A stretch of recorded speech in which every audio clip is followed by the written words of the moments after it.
my pack, my tribe. Welcome to Howling After Dark. So, what I think I want to talk about tonight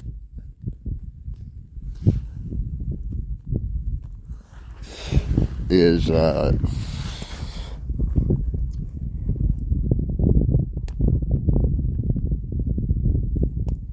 want to talk about skinwalkers, what they are,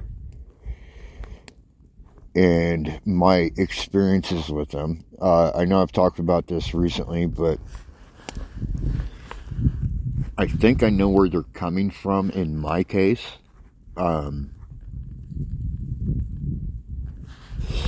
And I want to announce that there are some big things happening in my world of the paranormal.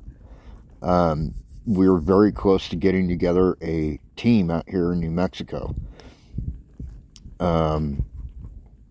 Which means we're going to be doing more stuff like we're going to be doing live feed investigations on Facebook,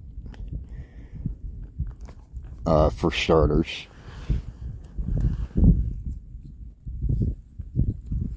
At least that's the plan as of now.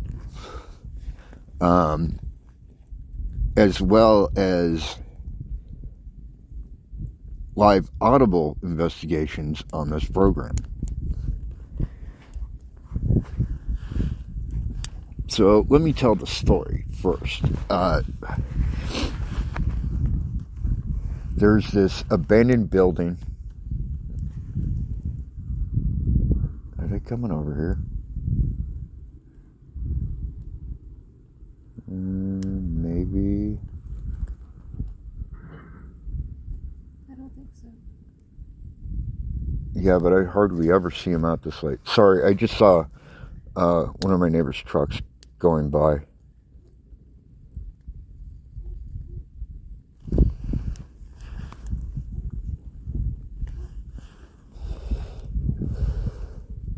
No, they're just going by. Anyways, so here's the story, right? Where our turnoff is to get here to our home is 9 miles away from the town of Moriarty, right?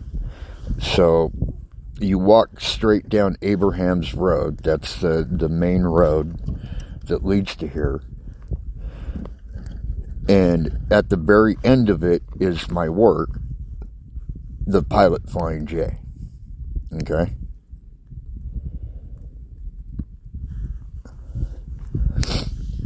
So,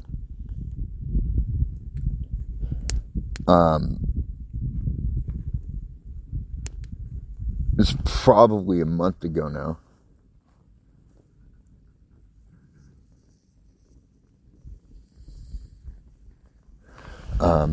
Sorry, I still hear my neighbor.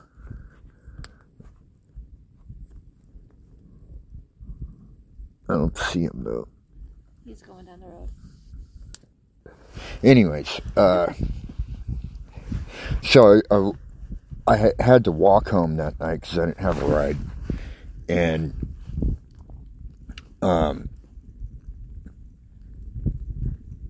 probably like a few miles or so down the road, there's this abandoned building on the left, right? Which is where all the buildings are, because on the right is the freeway, right? So it's this one abandoned building, which I have since learned is called the Snake Pit, because there's actually a snake pit in it. Or there was. I don't know if there still is. And I was walking by, and I see a shadow figure in the door. Right?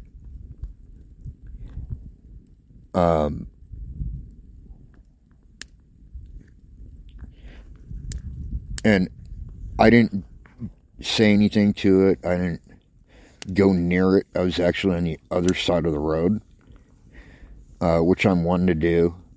I go on the opposite side of the road when I have to walk, so I can see vehicles coming. It's just a thing with me.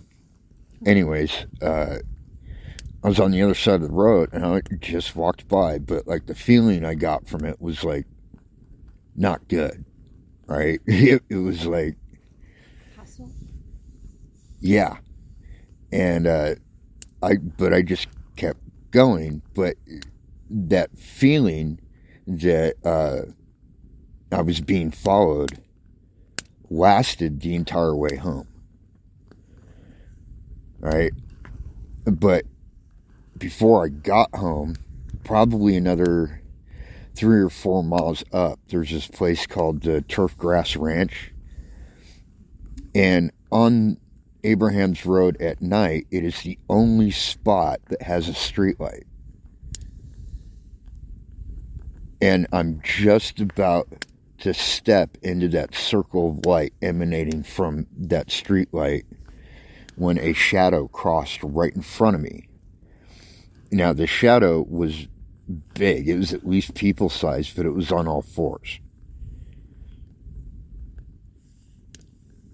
And it was quick. I'm almost 100% positive that was a skinwalker. And I think they came at me from the snake pit. At least that's my running theory as of this moment. Because here's the thing. I have theories about this, but the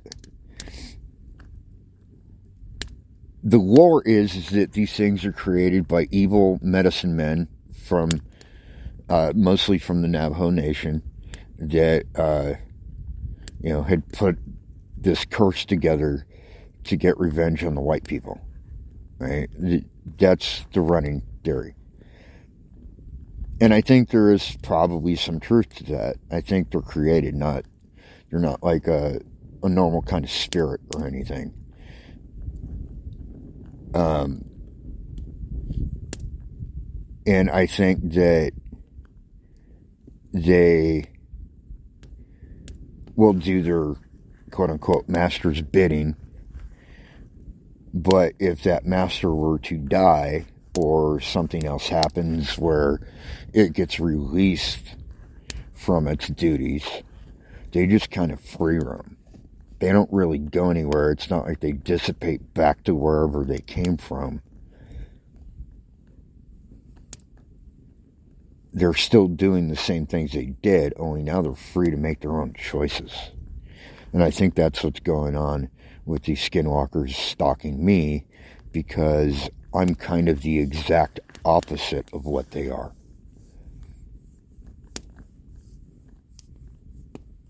It's kind of like that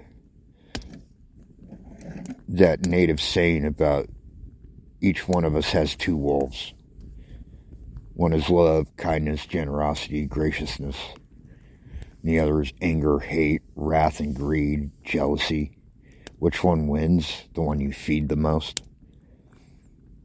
I think it's kind of like that, where they are the negative side. And I'm not perfect, right? Like, I have anger issues. That's an understatement. I don't like people generally. Right? It's very hard for me to find people I can actually get along with. Right? Because so many things just fucking piss me off.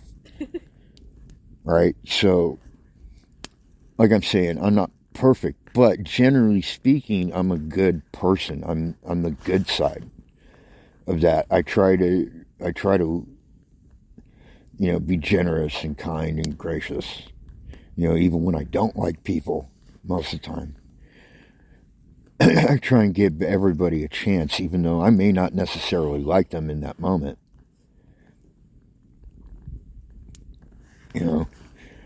But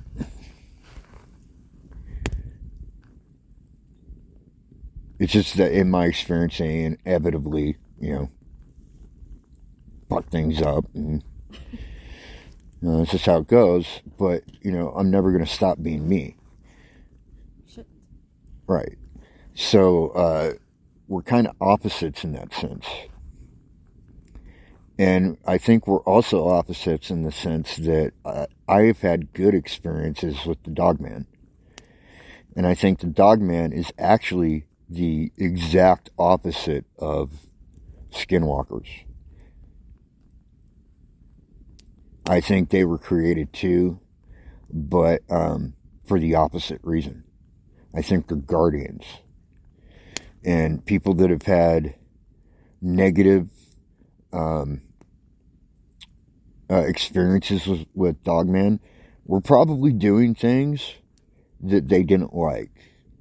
And they may not even be aware of it. Things like, well, you just had this nice new house built, and that's nice, but you just built it in the middle of our fucking turf. Kind of thing.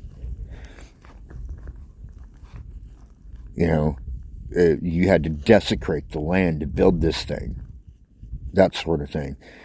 Or, you know, chopping down trees to make firewood. Which, you know, I'm not saying that that's wrong. But they probably don't like that because they're guardians of their environment. That's my theory, anyways. Okay, can I interject? What? Sorry. When you're like me collecting firewood, I don't have to chop down trees. I just have to pick up what's already dead. So. Right, exactly. So they don't care about that. But my point is since I've kind of been accepted by the dogmen in my experience, and I could go into much more detail about that, but people would think I'm nutty, and there's kind of an unspoken agreement of secrecy there. So yeah, I'm not going to tell that story, but my point is basically we're exact opposites. And they were stalking me every time I would come home. The skinwalkers were. For at least a week or two. I would get to a certain part of our dirt road here, and I would get the distinct feeling of being followed. And this wasn't that long ago. It was maybe a week or two ago. It has since stopped. And I think that's because they found out that I'm not the one to fuck around with. You know, spiritually speaking. I'm not Superman or anything, but, you know, I know some shit. And I know how to do things that they don't like. Typically. This is why in part, I'm so successful as a blesser of houses, if you will. I've done over 500 to date and have not had one return visit. One return visit, but no, I did not, and I will explain that. Okay. In 30 years, I've had one situation where they requested my return, and I did not go. Because what I came to realize is that the reason this thing that was in their house kept fucking coming back was because they were inviting it. I don't play around with that bullshit. If you're inviting it in, even unconsciously, there's nothing I can do for you because you're fucking inviting it in. I could bless your house every day of every week of every year for 10 fucking years, and it's still going to keep coming back in that scenario. So that's what she's referring to. So I do not count that as a loss because of the simple fact that they were fucking inviting it in. The one that we returned? Yeah. Okay. And I said that at the time too. They're inviting it. Somebody in that house is inviting it in. Okay. And knowing the people involved, well, somebody's dying for attention. And I'll just leave it at that. Okay.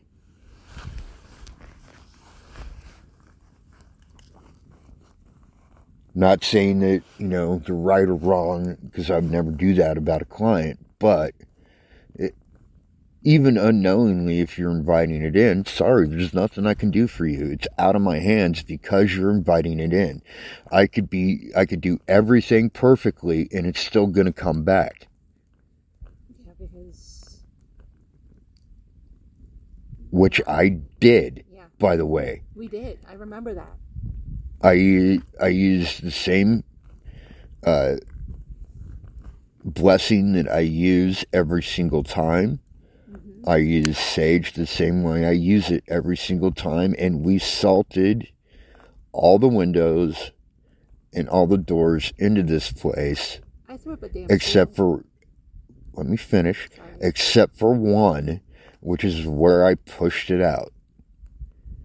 And then we salted behind it. That is exactly how you're supposed to fucking do it.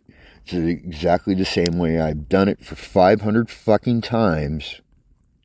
And it has worked every single fucking time. Yeah.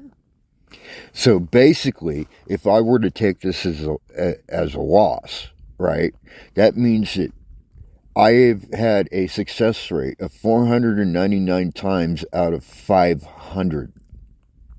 That is true. With that record, do you really think that I'm the one that lost? Kind of don't think so. I mean, if you were to look at sports, right? Like let's say the Steelers, for example, win 499 out of 500 games, and the reason they didn't win is because the ref made a bad fucking call. You know what I'm getting at?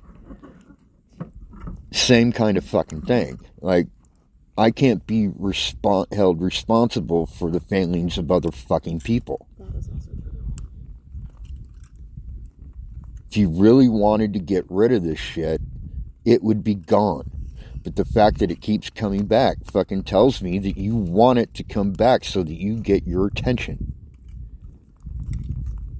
And I'm sorry to put it like that, but that's how it is. And that's not the kind of attention you want. No, it's not. But it's like a drug addict. You know, they're going to keep doing things that aren't good for them just so that they get their fix.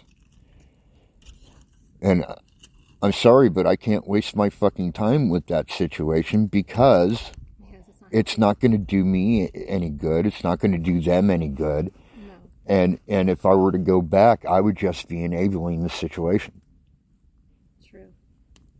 It wouldn't help. And it wouldn't help. I think that's, in the cases of what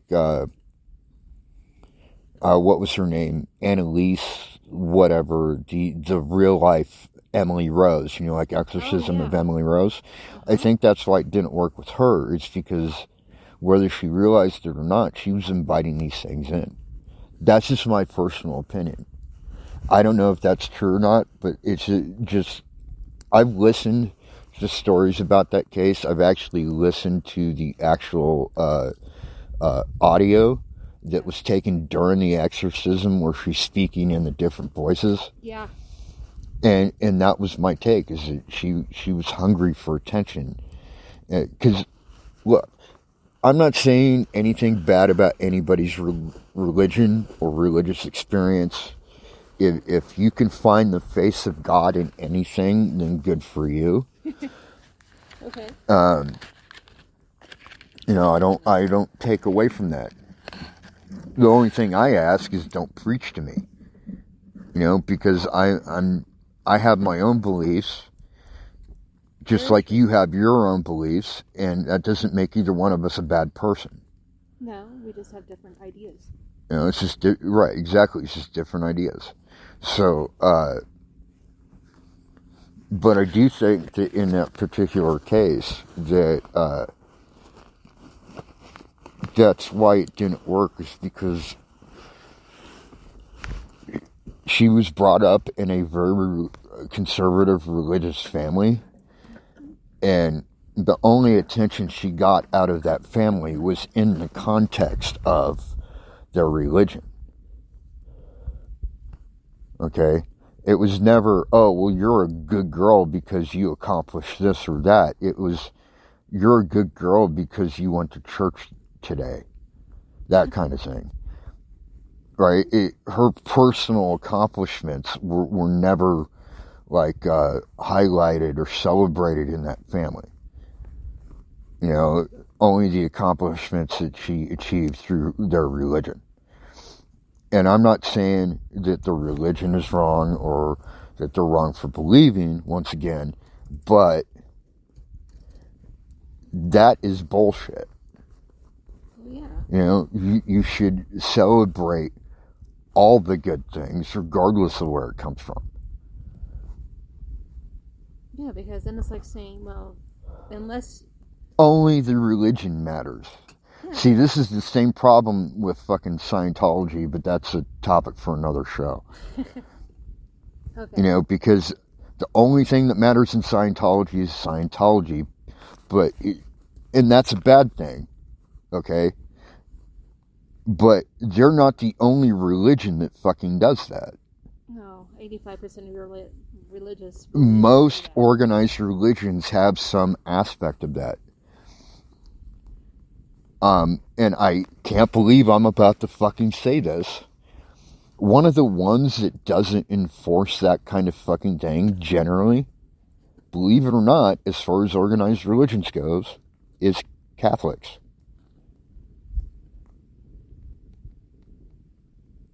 Catholics don't give a shit what you accomplish one way or the other. The only question they have is, did you go to confession? Did you go to mass? Are you a good person? That's it. Yeah, they do some kind of culty type stuff with their rituals and stuff, but, you know, it's not for me to understand that. I'm not Catholic. You know, and they're not harming anybody unless you count little kids. Oh my God. Well, no, I'm sorry. That's the one bad thing they fucking did, and I think that had a lot to do with Pope Benedictine leaving, the German Pope, was the fact that there was so much cover-up about that subject in the Catholic Church.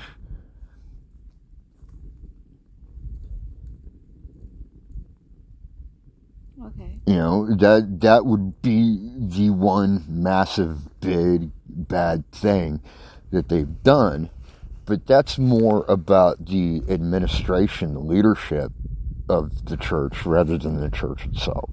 Because what makes up the church itself is its parishioners, the people in it. You know, and if the people are good, it's good. Generally speaking. But I'm not trying to get into religious debate. It's whatever. But my point is, I think that's why it didn't succeed. It's because she was seeking attention. Kind of attention you really don't want. Right, but it's still attention that doesn't come from source A, which in this case is sort of religion. Okay. It's like if you're only told that you're good at whatever your religion is, but you feel like you're bad at everything else, what do you think that's going to do? It's going to make you doubt. Right. And what do negative entities feed on? Doubt, fear, essentially anything negative in the emotional spectrum.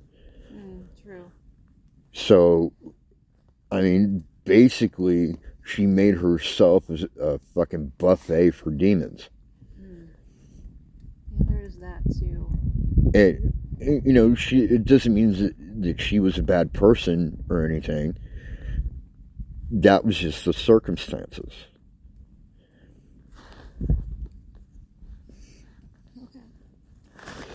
And I think that's the same thing with that case. It's not necessarily that they're bad people or anything, or that they're crazy or that something's wrong with them. But what's happening is coming out of the fact that somebody is seeking attention. And when you seek attention. And when they seek attention like that, there's nothing you or I or anybody could do.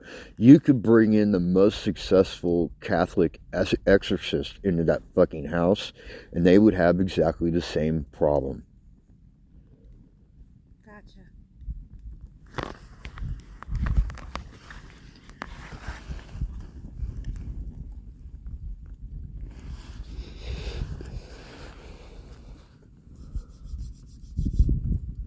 And I could point fingers at who I think was responsible for that, but I'm not going to do that because it's not fair, number one. And number two, I never give personal details of any case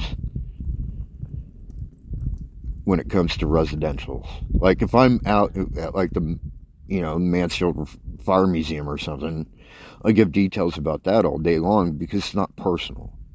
No, and it's awesome. It is. That's the best place to actually get your feet wet when you're being an investigator. It's like your first time. That's the best place to do it. Yeah, it really kind of is. And the cross-eyed moose. I'll talk about cross-eyed moose all day long and how great that place was. Which, unfortunately, in my opinion, is now ruined. Because the owner sold it. Which means everything that those spirits were attached to is no longer there. They got rid of everything? They all got sent back to Texas as far as I know. Oh, wow. Yeah. I thought they would at least keep some of the stuff there, but... Doubt it. Wow. It's still an event center, but somebody else owns it. That love seat, though, that was her throne. Or fucking John Wayne's dentist chair. Yeah. Yes, they had a object in this place that belonged to John Wayne, and I actually captured his voice on the Spirit Vox app. We never did go back to see Walter. We never got the chance. No, we never got the chance.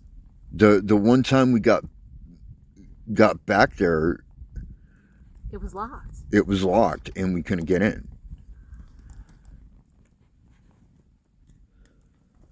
And he wouldn't come out, so... No, he would not come out. That was his... I'm not even sure how is that his domain? Or just to clue you in on what we're talking about, so... The Cross-Eyed Moose Event Center is this place that is in Homeworth, Ohio. That's kind of outside of Akron. And it's a very rural community. And the event center was one of the only businesses there that didn't have to do with farming or bars or something like that. And it was haunted, very actively so, but it was mostly haunted because of the objects that were inside the place were all antiques that were shipped from Texas, because that's where the owner lived. So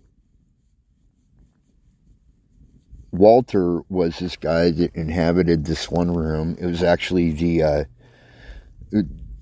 they held weddings and stuff there, so they had like a bride and groom's dressing rooms. Mm-hmm.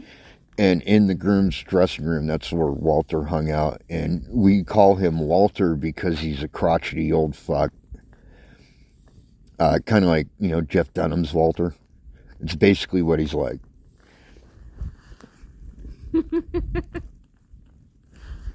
A lot of ways of what he's like, yeah.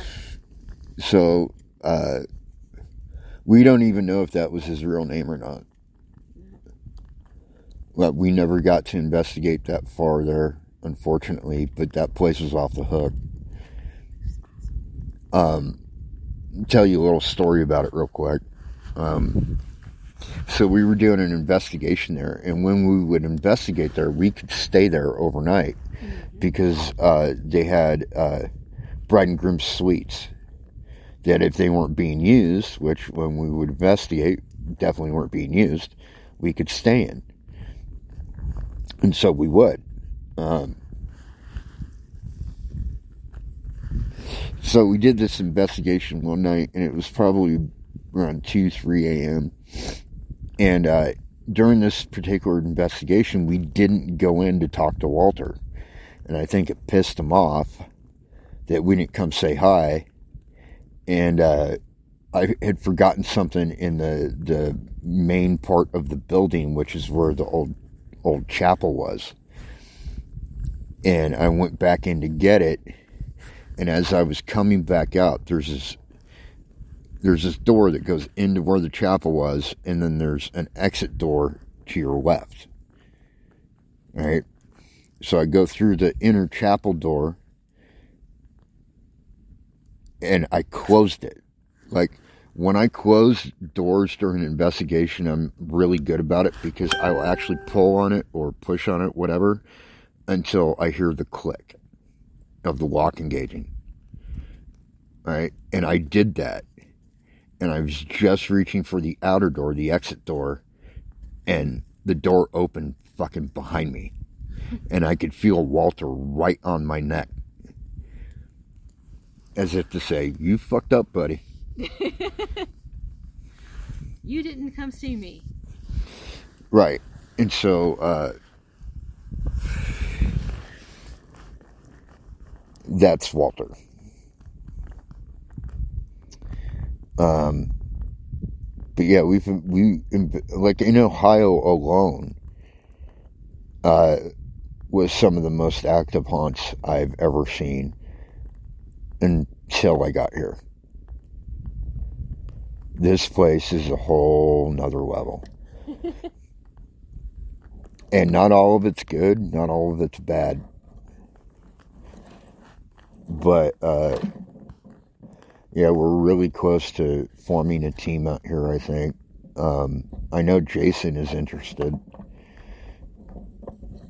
I was at his house the other day,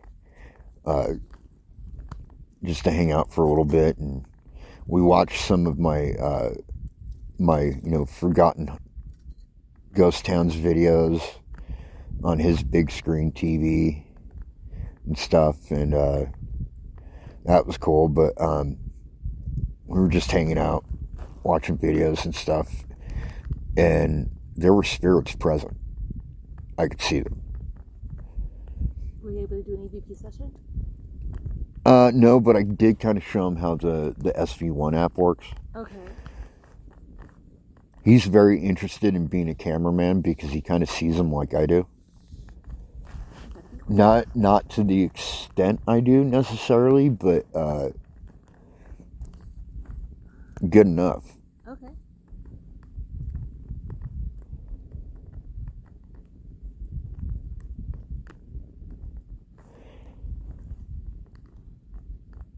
So back to skinwalkers. So back to skinwalkers. My theory is that they were created like the lore says, but I think once their master releases them or dies or whatever happens, they can free roam, and I think that's what I'm dealing with, is free roaming skinwalkers, and I'm pretty sure they come from the snake pit. And that's one of the places that we want to go investigate. I don't necessarily want to go in, but I want to investigate kind of around the perimeter a little bit. At least the front of the place. Okay. I think we would get a lot of activity just standing there on the side of the road. Honestly. Give us about what time of day would you like to go? Oh, nighttime. Okay. For sure. So like this time. This time of night? You might. I mean, I don't know, do they come out more like when it's later, or?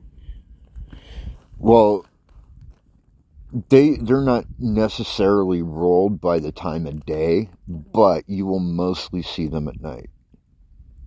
Very good.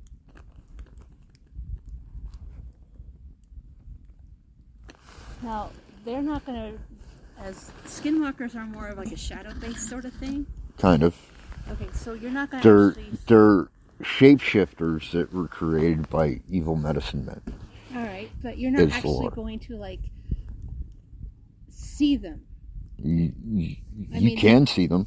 They're not going to be like corporal. They can be. I wouldn't be. They can actually do damage.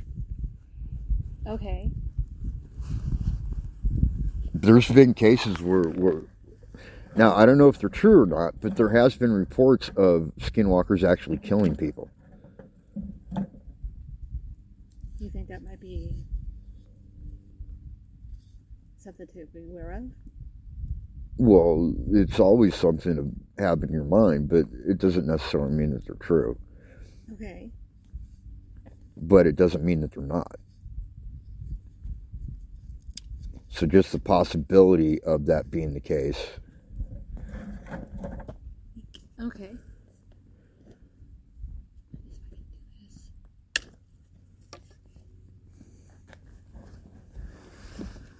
Without getting matches blanket on fire? And that would be preferable. Yeah, definitely. We're feeding sticks under the fire here. Yes, we're trying to keep. We've got a nice little campfire going. Because it's fucking cold. It's getting really the temperature's definitely dropping here. We're gonna have to put the heat on in the trailer in a few. Yeah, we're probably gonna have to put this out and go in the trailer here in a few. I think I'll just stay out here for a little bit while you go in, but yeah, because it's chilly for sure. I'm warming my hand on the fire because if I don't, I can't feel it. Yeah, there's that, yeah. And I just keep roaming, I guess you could say. But I'm glad we are doing this. I'm glad we're having this like little conversation and yeah, appreciating the stars that come out at night, even though it's fucking cold. Even though I'm halfway expecting to see more UFOs every time I wake up. I like the fact that the elevation is quite high and it feels like everything's like closer to the it's not so much atmosphere as it is closer to the stars. Kind of is. I mean, this is all plains right here around Moriarty and stuff, but there's actually a sign when you get to town limits coming from the neighboring area of Medicine Wheel that says elevation 6,200 feet. Which is cool. So we're 6,200 feet above sea level right now. That's as tall as some mountains. Which is pretty fucking awesome. In Colorado, in Denver, it's the same thing. It's all flat there right around Denver. You can see the mountains. You can see the Rockies. But where Denver is actually flat. But it's called the Mile High City because it's literally a mile above sea level. Wow.